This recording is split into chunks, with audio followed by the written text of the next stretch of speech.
বন্ধুরা, তোমরা সবাই আশা করি খুব ভালো আছো। আমি প্রভা আছি তোমাদের সাথে এবং আমরা সবাই একসাথে শিখছি ইংলিশ গ্রামার। তো গ্রামারের একদম বেসিক যে টপিকটা, অর্থাৎ শুরু করতে হয় যে টপিকটা দিয়ে, সেন্টেন্স, সেটা সম্পর্কে এর আগের ক্লাসগুলোতে আমরা শিখেছি। আজকে আমরা শিখব সেন্টেন্স বা স্পিচ, অর্থাৎ আমরা যে কথাবার্তা বলি, যেভাবে ভাষার ব্যবহার করি, সেখানে মূলত কি কি ধরনের শব্দ বা কি কি ধরনের পার্ট আছে, অর্থাৎ আমরা দ্য পার্ট অফ স্পিচ সম্পর্কে জানবো। তো আমরা মূলত সবাই এতদিনে নিশ্চয়ই শিখে গেছি যে পার্টস অফ স্পিচ হচ্ছে 8টা, অর্থাৎ একটা স্পিচের আমরা 8 ধরনের শব্দ পাই। সো সেই 8 ধরনের পার্টস অফ স্পিচ নিয়ে আমাদের আজকের আলোচনা। সো আমরা বেসিকলি এই 8 ধরনের পার্ট অফ স্পিচের সংজ্ঞা সম্পর্কে জানবো এবং কিছু উদাহরণ জানবো, এবং এর পরবর্তী ক্লাসগুলোতে আমরা প্রত্যেকটা পার্ট অফ স্পিচ নিয়ে অনেকখানি বিস্তারিত জানবো, কারণ এই সম্পর্কে আমাদের বিস্তারিত অনেক কিছু জানার আছে। চলো তাহলে একদম দেরি না করে আমরা শুরু করি পার্ট অফ স্পিচের ইন্ট্রোডাকশনারি ক্লাসটা। তো নিজস্ব কাজ অনুযায়ী একটা সেন্টেন্সে আমরা যেসব শব্দ ব্যবহার করি সেগুলোকে যেসব শ্রেণীতে ভাগ করা যায় তাদেরকে পার্ট অফ স্পিচ বলে। অর্থাৎ আমরা সেন্টেন্সে অনেক শব্দ ব্যবহার করি, অনেক ধরনের শব্দ ব্যবহার করি। এগুলোকে যদি আমরা চাই আইডেন্টিফাই করে কিছু ভাগে ভাগ করতে, সেক্ষেত্রে যে ভাগগুলো হবে তাদেরকে আমরা পার্টস অফ স্পিচ বলতে পারি। তো আমরা যদি একটু দেখি একটা সেন্টেন্স উদাহরণ, যে হুরা, Bangladesh won the match and so we all went out instantly to celebrate the amazing victory. তো আমরা বলছি কি, হুরা মানে অনেক সময় বাংলায় হুররে বলতে পারি বা ইয়াহু বলতে পারি, যে বাংলাদেশ ম্যাচটা বা খেলাটা জিতেছে এবং এ কারণে আমরা সবাই তখনই বের হয়েছি বাংলাদেশের যে খুবই ভালো বিজয়টা আছে বা চমৎকার বিজয়টা আছে সেটা সেলিব্রেট করার জন্য বা উদযাপন করার জন্য। তাহলে Bangladesh won the match and so we all went out instantly to celebrate the amazing victory. তো এই যে একটা বিশাল সেন্টেন্স আমরা পড়েছি, এটার কারণ হচ্ছে এই বাক্যটিতে 8টা পার্ট অফ স্পিচ যে আছে প্রত্যেকটাই রয়েছে। তাহলে কোন কোন পার্ট অফ স্পিচ আমরা ব্যবহার করেছি?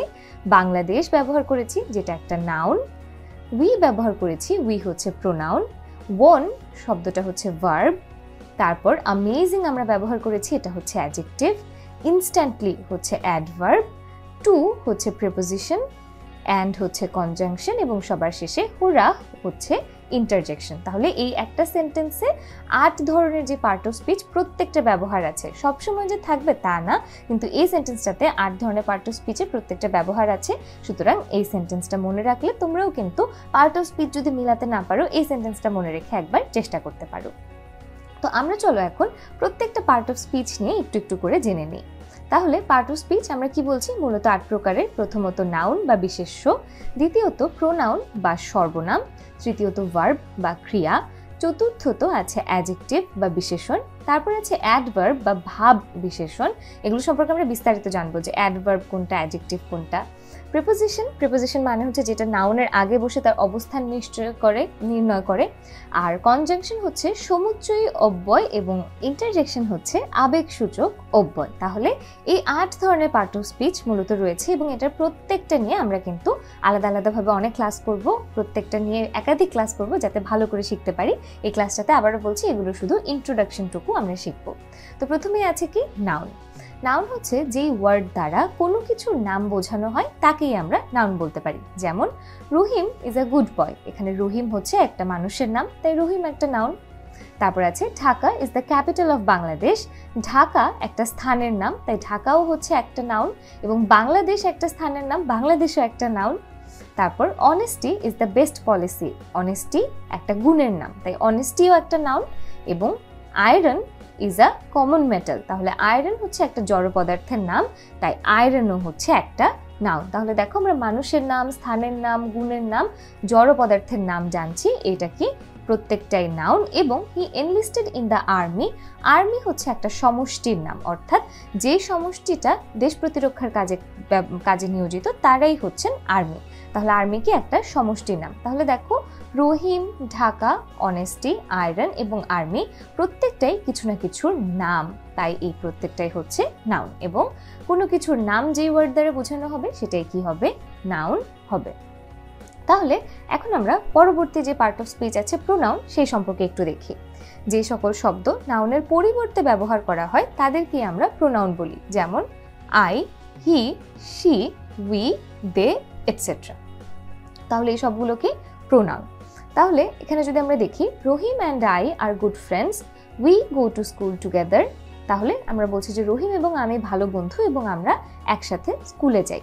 তো এখানে দেখো দ্বিতীয় বাক্যে রহিম অ্যান্ড আই, অর্থাৎ এই রহিম অ্যান্ড আই হচ্ছে সাবজেক্ট। এই সাবজেক্টের নামটা হুবহু আবার ব্যবহার করি নাই। আমরা কিন্তু বলিনি যে Rahim and I are good friends, Rahim and I go to school together. আমরা রহিম অ্যান্ড আই এর পরিবর্তে উই ব্যবহার করেছি, কারণ আরেকবার যদি রহিম অ্যান্ড আই ব্যবহার করতাম শুনতে খারাপ লাগে।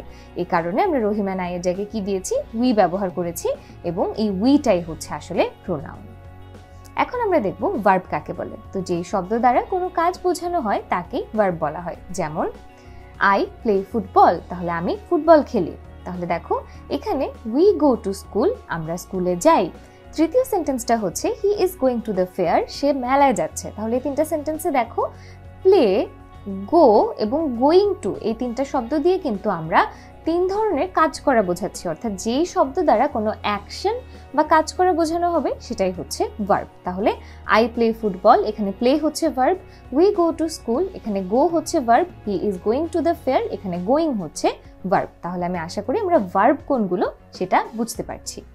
এখন আমরা চলো দেখি পরবর্তী পার্ট অফ স্পিচ, অ্যাডজেক্টিভ নিয়ে। যে এই শব্দ দ্বারা কোনো নাউন বা নাউন ইকুইভ্যালেন্টের স্বভাব, সংখ্যা, অবস্থা, পরিমাণ ইত্যাদি ব্যাখ্যা করা হয় তাকেই অ্যাডজেক্টিভ বলে। অর্থাৎ নাউনের অবস্থা, সংখ্যা, পরিমাণ, দোষ, গুণ যখন বোঝাবো সেটা কে বোঝাবে, অ্যাডজেক্টিভ দ্বারা। যেমন good, bad, many, few, excellent etcetera, এই সবগুলোই হচ্ছে এক একটা অ্যাডজেক্টিভ। আমরা যদি উদাহরণ দেখি, he is a wealthy man, তাহলে এই ম্যান হচ্ছে একটা নাউন, তাকে ওয়েলথি শব্দটা বোঝাচ্ছে যে তার একটা অবস্থা, কি অবস্থা, সে যে সচ্ছল কিংবা ধনী, এই অবস্থাটা বোঝানো হচ্ছে, তাই ওয়েলথি হচ্ছে একটা অ্যাডজেক্টিভ। তাহলে ওয়েলথি কি হবে, একটা অ্যাডজেক্টিভ। তারপর কি আছে, আই হ্যাভ 4 পেন্স, তাহলে এখানে পেন্স কয়টা, এই সংখ্যাটা বোঝানো হচ্ছে কোন শব্দটা দিয়ে, 4 শব্দটা দিয়ে, তাহলে 4 হবে কি, অ্যাডজেক্টিভ। তারপর আছে রহিম লস্ট হিজ ব্লু সোয়েটার, রহিম তার নীল রঙের সোয়েটারটা হারিয়ে ফেলেছে। তাহলে সোয়েটারের আগে ব্লু যেটা আছে, এই ব্লুটা কি হবে, এটার একটা অবস্থা প্রকাশ করছে, তাই ব্লুটা হবে অ্যাডজেক্টিভ। এখানে আন্ডারলাইনকৃত প্রত্যেকটা শব্দই অ্যাডজেক্টিভ, এটা তো আমরা অলরেডি বুঝতেই পেরেছি। পরবর্তী যে পার্ট অফ স্পিচ নিয়ে আমরা দেখব সেটা হচ্ছে অ্যাডভার্ব। যেই শব্দটা নাউন এবং প্রোনাউন ছাড়া অন্য কোনো অ্যাডজেক্টিভ, অ্যাডভার্ব, সেন্টেন্স বা অন্য কোনো পার্ট অফ স্পিচের বর্ণনা করে বা অন্য কোনো পার্ট অফ স্পিচের অবস্থা, সংখ্যা, পরিমাণ, দোষ, গুণ ইত্যাদি বোঝায়, তাদেরকে অ্যাডভার্ব বলে। অর্থাৎ নাউন প্রোনাউনকে যদি মডিফাই করে সেটা হচ্ছে অ্যাডজেক্টিভ, বা নাউন প্রোনাউনের সম্পর্কে যদি তথ্য দেয় সেটা হচ্ছে অ্যাডজেক্টিভ। নাউন প্রোনাউন ছাড়া অন্য যেসব পার্ট অফ স্পিচ, এমনকি অন্য যেসব সেন্টেন্স আছে সেগুলোকে যদি বর্ণনা করা হয় তবে তাদেরকে আমরা বলবো কি, অ্যাডভার্ব বলতে পারবো।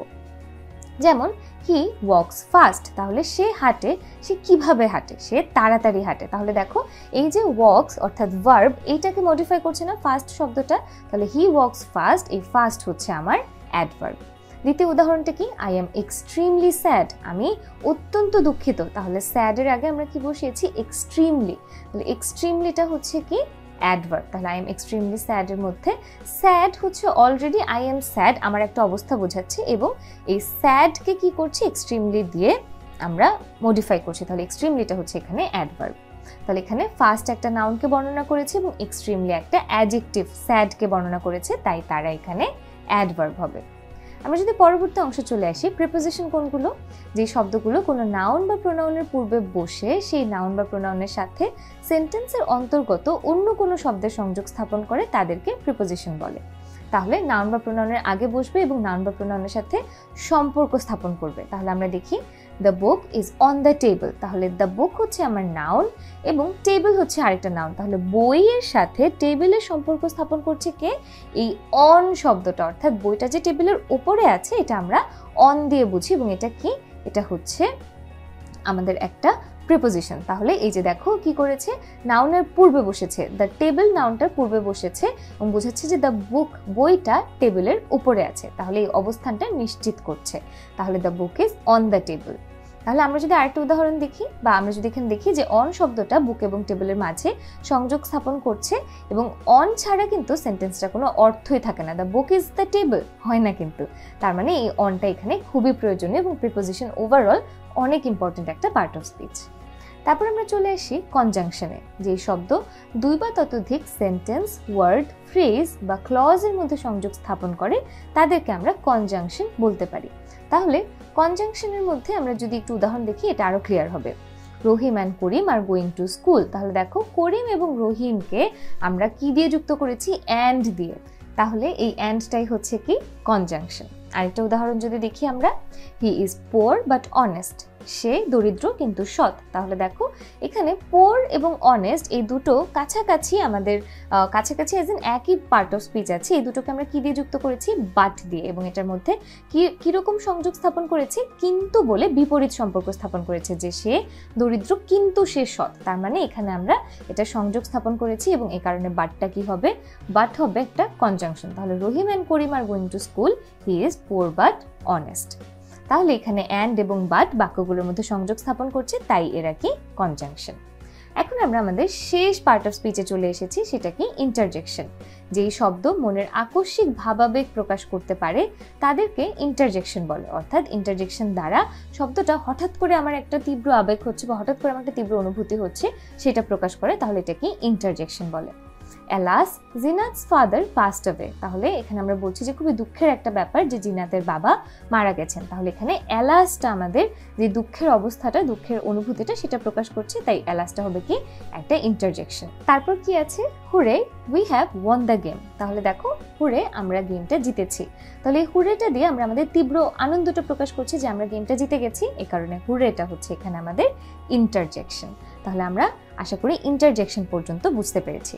তো বন্ধুরা, এটা ছিল আমাদের একটা short introduction to every part of speech there is, অর্থাৎ 8 ধরনের যে পার্ট অফ স্পিচ আছে সেটার আমরা ইন্ট্রোডাকশনটা জানলাম। এখন আমরা চলো একটু করে প্র্যাকটিস করি। প্র্যাকটিসের আমাদের কোয়েশ্চেনটা হচ্ছে identify the parts of speeches in the following sentences, অর্থাৎ নিচের সেন্টেন্সগুলো থেকে পার্ট অফ স্পিচগুলো আমরা আইডেন্টিফাই করব। তাহলে প্রথমে কি আছে? Dhaka is the capital of Bangladesh. দ্বিতীয়ত আছে honesty is the best policy. 3 নম্বরে আছে walk fast lest you should miss the train. 4 নম্বরে আছে অ্যালাস আই হ্যাভ ফেইলড। তাহলে এই 4টা সেন্টেন্সের আমরা পার্ট অফ স্পিচ আইডেন্টিফাই করব। প্রথমটা যদি দেখি, Dhaka is the capital of Bangladesh, এর মধ্যে ঢাকা হচ্ছে একটা নাউন, কারণ কোনো কিছুর নাম, ইজটা হচ্ছে ভার্ব, ক্যাপিটালটা হচ্ছে আরেকটা নাউন, অফ হচ্ছে প্রিপোজিশন এবং বাংলাদেশ হচ্ছে কি? আরেকটা নাউন। বি নাম্বার সেন্টেন্সে কি ছিল? Honesty is the best policy. তাহলে অনেস্টি হচ্ছে নাউন, ইজ হচ্ছে ভার্ব, বেস্ট হচ্ছে অ্যাডজেক্টিভ এবং পলিসি হচ্ছে আরেকটা noun. Alas I have failed the test. তাহলে অ্যালাস হচ্ছে ইন্টারজেকশন, আই হচ্ছে প্রোনাউন যেটা কিনা নাউনের পরিবর্তে বসে, হ্যাভ হচ্ছে ভার্ব, ফেইলড হচ্ছে ভার্ব এবং টেস্ট হচ্ছে কি একটা নাউন। তাহলে এগুলো কিন্তু এর আগের স্লাইডটাতে আমরা তোমাদেরকে প্র্যাকটিস করতে দিয়েছি, তুমি করার পরে উত্তরটা মিলাবে। আগে যদি উত্তর দেখে ফেলো তাহলে কিন্তু তোমার নিজের প্র্যাকটিসটা হলো না।